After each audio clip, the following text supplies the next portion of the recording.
Hello, everyone. This is Dr. Clark in the Center for Weight Loss Success. And on this podcast of Weight Loss Surgery Success, we're going to be talking to one of the primary care physicians around here, Sinclair McCracken. Stay tuned. We'll be right back.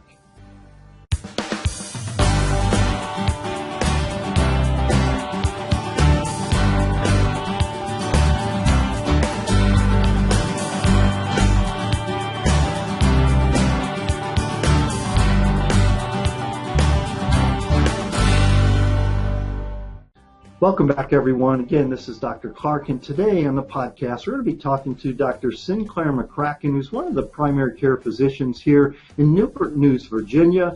We've known each other for quite a while. I'm showing my age here, but she was actually a resident when I was starting out in surgery, and she's in primary care. So welcome, Sinclair McCracken. Say hello. Hi. Thank you for having me today. Oh, thank you very much for joining us today in the podcast. So obviously we go a ways back. Tell us a little bit about how you got started in medicine and kind of what your goal, where are you going in life, so to speak? Well, I have been interested in medicine for as long as I can practically remember. I grew up in Newport News and nearby in Poquoson and knew a lot of the physicians in the area and have really enjoyed learning a lot about. I remember when I was about 9 years old going to the local university with my dad, he was a professor there, and seeing my first cadaver and being excited about it, and all my sisters thought I was crazy. But it was one of my favorite things, and I actually wanted to be Quincy, which also dates me, although I did not want to look like Jack Klugman, but wanted to solve mysteries and to delve into the depths of all of the different mysteries of science. So to me, medicine was fascinating and exciting, and it was great to go. I went to school at Eastern Virginia Medical School in Norfolk and grew up in this community, so I've known so many people in the area, and it's brought it full circle for me. Right. We're glad you stayed. And now, kind of from the Quincy standpoint of all this, now we have to kind of figure out all the potential problems that people have, and now we kind of sort through those. We're not solving the mysteries of the world, so to speak, but we are working with some very common problems. Yeah. And as we were talking about a little earlier, obviously, weight in society is a problem and it affects all kinds of different things.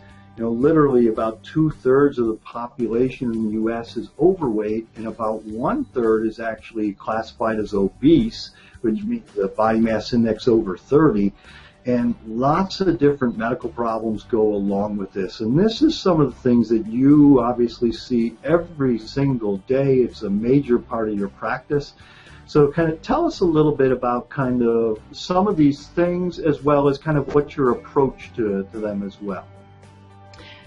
Well, weight is definitely on just about every patient's mind, whether they are overweight, obese, morbidly obese, even if they are of a normal body weight.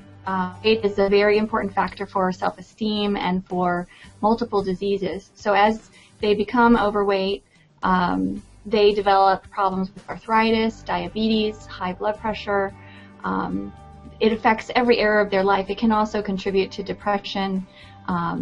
And usually that's the typical patient that I will see has one or many of those issues. And weight is always a concern. Over the past 50 years or so, there have been so many changes in the American diet, in the food source, and what has been told to Americans was healthy has not truly been a very healthy dietary approach. We're having to help patients understand that what the food they ate 50 years ago is not the same food they're eating now, trying to help them understand to not be a victim of their food or their weight, but instead to be empowered to be able to lose it or to make changes that will help all these other diseases. Right, and that is so true. What you brought up there is a lot of things have changed in our life, and food is probably one of the biggest ones.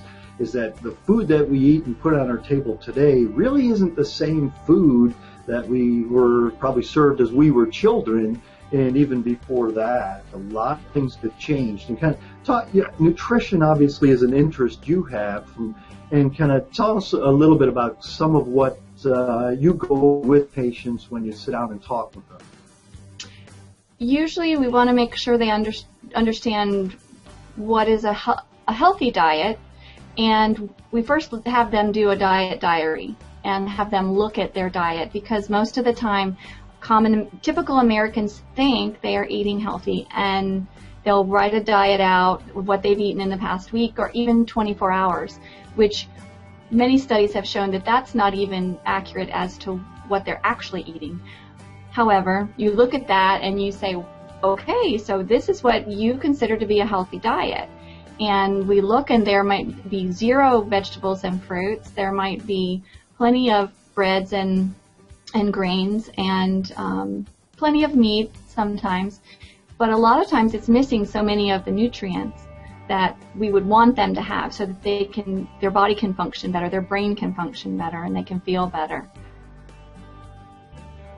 And when you're sitting down with the patient, then do you try to kind of ingrain, or try to mesh put these things together with the certain medical problems that they have? Because oftentimes patients won't necessarily put them together. They may realize they're kind of related, but they don't necessarily put them all together. Is that correct? Correct. And we try to have a whole person, a whole body, mind, spirit approach to this because of, for example, our diabetic patients. We have them do a particular type of monitoring that looks at their blood sugar for 24/7, and then we match it to their diet diary. And then they are amazed when you can see directly, this is a stressful period. It's not what you ate in this period, but it's a stressful event that raised your blood sugar, which ultimately caused more insulin, which ultimately means your weight stays on. And so being able to help them reduce stressors then helps them to maybe reduce their weight, which then helps reduce their blood pressure. And as they lose their weight, then their arthritis feels better, their depression is less, and they overall have a better sense of well-being. So we definitely kind of try to counsel them and bring it all together.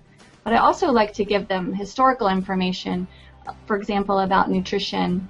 There's some beautiful research done about in the 1950s, the portion size of food is 1/3 of the portion size of current or what's considered a normal food amount of food for American diet. And just to tell people, in the 1950s, you would have eaten 1/3 less. And the other research that has shown since the 1970s that 75% of the nutritional quality of the fruits and vegetables we eat has deteriorated. And so you're talking to a patient who says, well, I still eat my strawberries and my apples and my this and my that. And I say, yes, but the nutritional quality of what you're eating is still not up where it should be. So we need to work on overall understanding to make sure that even what they're eating is the best quality they can get, because it does affect them. And finances oftentimes kind of take over, and they say, well, I can't afford that. So we have to work on how to really make some changes and how to look for best purchases and how to look for best quality foods or grow some of their own foods and things like that. Right. I want to take that thought you kind of went out a little bit further as far as kind of foods now kind of not really being the same as they were kind of over years, that things have changed. Do you have any kind of examples of that or what you're seeing? You mentioned some of the nutritional value of certain foods may not be the same as it was previously. And some of that, it may seem somewhat obvious to us, but kind of for our listeners out there, kind of tell them a little bit about why is that? There are many different reasons. One big reason is just the quality of the soil. The nutrients are not in the soil. And so then the plant, for example, fruits and vegetables, can't get that back into them. And so then the person consumes the fruit that doesn't have the nutrition from the soil. Another reason is because of genetically modified foods for various reasons that, your strawberries are made to be bigger and prettier, and sweeter, but they may not have as much nutritional value. Same thing with blueberries. They're sweeter. They're wonderful foods. They're antioxidants. So you have, if you have to choose between blueberries and Twinkies, blueberries are a better choice. However, they don't just keep as long though as Twinkies. That's true. Twinkies and Pop-Tarts, I think, will keep forever. Yeah. And there are plenty of other incidences. One, in the 1980s, our food was enriched with, our bread products were enriched with iodine, and a lot of people maintained their normal iodine, or at least almost normal, because the bread products were enriched with iodine. And then it was taken out and they became enriched with bromide because it gave our bread products a longer shelf life. And bromide takes the place of iodine in all your cells, and then your cells don't function right. And you think the Twinkies that you're eating now are the same, although now they're made somewhere else. But they actually don't give you as much iodine as they did in the 70s as they do now. They don't give as much as they did in the 70s now. So that's one.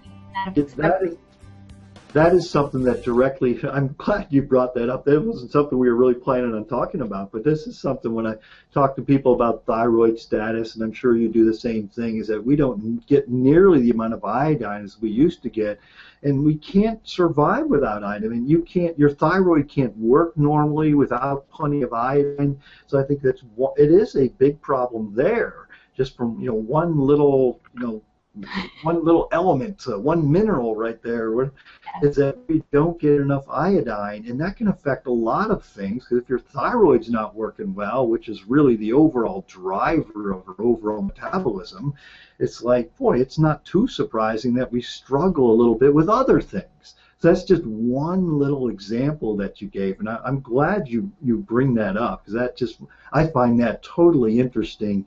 And something that sometimes as physicians, this isn't something that we're normally taught in medical school. These are things that we've kind of gone out and we've either had an interest in or research on our own, and we slowly learn these things, but it usually isn't something that's in all of our meetings and things like that. So I applaud you for that. I love that. So anyway, I kind of interrupted you. Well, I was laughing because I know that I've worked with some medical students recently, and I asked them, what are you being taught about thyroid these days and iodine? And they were taught that the amount of iodine you receive in iodized salt is sufficient, that we only need it for our thyroid and only need it to not have what's called cretinism, which is mental retardation or deficiency in when you're pregnant in your fetus. And there are reams of literature that go beyond that, but that's current standard medical education. Every cell in your body needs thyroid, and there are different new ways to test and be able to tell if you don't have enough iodine and how to replace it so that your cells actually function better. In our office, we have developed a whole we see a lot of thyroid patients, the thyroid patients that haven't gotten better before, and so we work with a lot of them, and nutrition is so important. There's a lot of information on gluten right now, that gluten, the gluten molecule, for example, if you make antibodies and have an autoimmune disorder against your thyroid, the molecule is similar to gluten, that you're going to make antibodies against gluten, and therefore you should take that out of your diet. And you'll hear so much different information, but the literature is there to support it. And even to the point where a thyroid patient that takes gluten out of their diet has to heal their gut and their small intestine and heal the lining, and their thyroid medicine dose will decrease maybe up to 50% because of that, because they don't need as much, because their body's not having an inflammatory response against it. So there's a lot of information. It goes on up the food chain, up to the genetically modified foods that affect us without us realizing they've been changed. We think they're just bigger and sweeter and prettier, when actually they are causing inflammation in our small intestine and creating a lot of autoimmune disorders. That diet, when we make dietary changes for patients, it is dramatic a lot of times in their autoimmune disorders or other issues, that inflammatory type reactions that they have, skin disorder. That is absolutely correct. Kind of, and the other thing you might mention the genetically modified foods, but also just all the processing of foods. You know, I guess, and you and I are probably on the same wavelength here. The best foods have no labels, and you get them fresh, and you make them yourself. But reality is, for many people, and me included, I'll throw myself in there once in a while, is that we don't necessarily take the time to, so we end up eating a lot of processed foods. And this can become a real problem over time too, can't it? It absolutely can. In the past year, we have done a special program with our patients, a 12-week program that included things like each week they had to do something different, take all the sugars out of their food, look at labels just to start to read the labels. And the deal with that was they had to make sure that their grandmother would recognize every ingredient on the label, and that it could have no more than 5 ingredients. Then they started looking at GMOs and starting to recognize what GMOs were, and starting to look at different things, and adding in exercise, and adding in just awareness. Most people are not aware. They think they're doing well with their diet and exercise, and by American standards, they're doing well, but by nutritional health, whole person, whole body, mind, spirit standards, they are not. And they're just not aware of it. Right. I think a lot of the times, there are a couple different levels when we talk about, from weight management to really health management. Is first you have to kind of truly understand what are the right things to do, and then you have to figure out how to do those things. And those are really two different things there. Yes. And you brought that up very nicely there. So a lot of times, bringing patients awareness. I know several patients, when we bring it up and say, okay, you're going to have to work on changing your diet, because when you take this out of your diet, it's going to be the equivalent of a blood pressure medicine or a diabetes medicine. And at some point, it's kind of like trying to talk someone into quitting smoking. They say, I can't do that. I can't take bread out. I can't take grains out, or wherever they are in the whole process. I don't eat any vegetables. And so you're trying to just get them to eat one, And so this whole process of preparing them mentally, psychologically, physically, and really empowering them to say, we're helping you, but that there's a whole team of support. And that brings me to the point about your office. Your office has such a great team of support. And we have shared patients now for 20 years, I think. And so that dates both of us. And it has been a wonderful partnership, because I know that the success of your practice is so well grounded on the support team that you have, that it's not just weight loss, it is the whole body, mind, spirit part of the person that is addressed. And you have such a great and wonderful team to work with, and I really enjoy that. Well, thank you very much. That was an unsolicited support there. We really appreciate that. We try, because I guess I always try to give people that message that health and weight especially, it's not a project. This isn't a project. There's not an endpoint. Projects have endpoints to them. There's really no endpoint to kind of weight management and health management. Mm-hmm. It's something we have to work on forever. So it's really more of a process. It's a process we work on, and sometimes we do better, and sometimes we do worse, and sometimes we learn new things that, hey, we could try this, and it may help us. And so it's a never-ending process that we go through. Right. It's definitely an evolution, but just being able to help patients deal with their weight in a healthy way and keeping it in perspective, because so many people have so many issues that surround their weight, whether overweight, underweight, but especially overweight, because our culture puts a lot of pressure on people.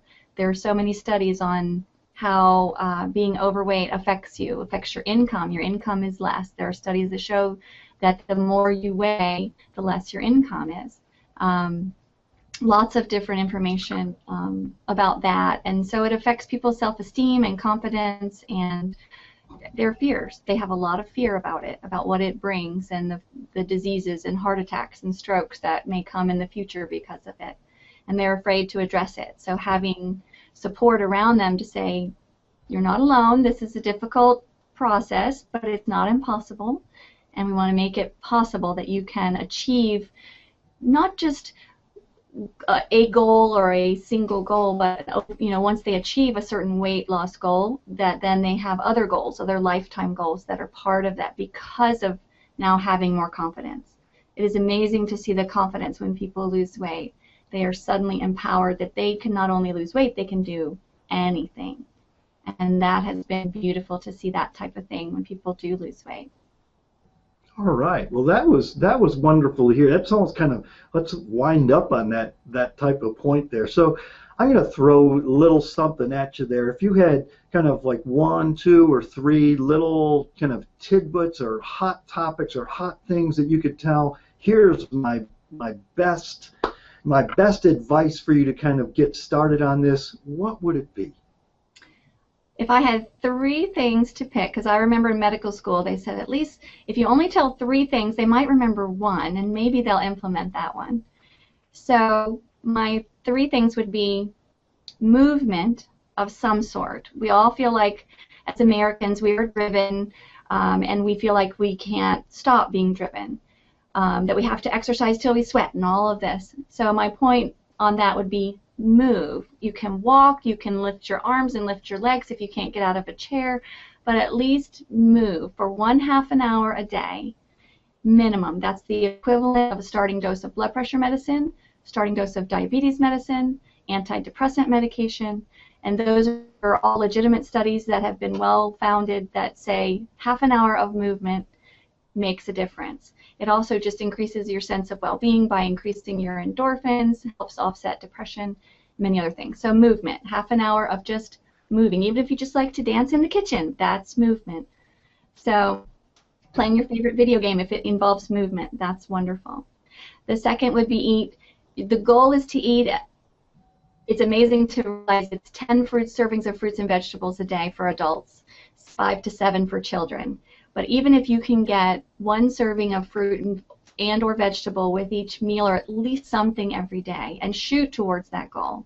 Fruits and vegetables, organic whenever you can. If you can only afford 1 organic peach and 20 non-organic apples, you're better to eat that 1 organic peach. But if you can't, then some fruit or vegetable is beneficial. And then the third thing would be some form of either meditation or prayer or stress management. There have been these beautiful studies that show that writing down 3 things that you are grateful for every day can enhance your health, lower your blood pressure, lower your stress, which lowers your cortisol, which then can also help with your weight and your blood pressure and your diabetes or many other things. Joint pains are often associated with the stress. So movement, fruits and vegetables, and some form of meditation or prayer would be my 3 top recommendations. All right, that was wonderful. Claire, thank you very much for kind of meeting with us. I do want you to give all our listeners out there your contact information, because if someone is looking for a primary care physician that can help them, kind of that whole body type of evaluation, this would be a great place to go. So please give them the contact information here. Sure. My name is Sinclair McCracken, and I'm located at 704 Thimble Shoals Boulevard, Suite 600A in Newport News, Virginia. And my phone number is 757-595-5001. I do have a Facebook page, which is listed under Sinclair B. McCracken, MD, and has lots of our health tips. Our whole practice works towards wholeness and health and well-being, and so that's our contact information. All right. Well, very good. So that was Sinclair B. McCracken, MD, for your Facebook page. Yes. And then she's in Newport News, Virginia, on Thimble Shoals. I used to have an office over there in Thimble Shoals as well, so it's Newport News. You should be able to find her. If anyone is struggling finding her, we'd be happy to point you in the right direction as well. Right. Thank you, all your listeners. Thank you, Dr. McCracken. if anyone out there wants more information from us, our corporate website is cfwls.com. If they're interested in just some of the webcasts that I do, the webinars every single week, Losing Weight USA is out there. Go to losingweightUSA.com. You'll have access to me every single week, as well as tips, handouts, recipes each week. And for those of you out there listening, and I want to thank you, we'll see you and hear you. We'll hear from you. You'll hear from me on the next podcast. And remember, it's your life. Make it a healthy one. Goodbye, everyone. Take care.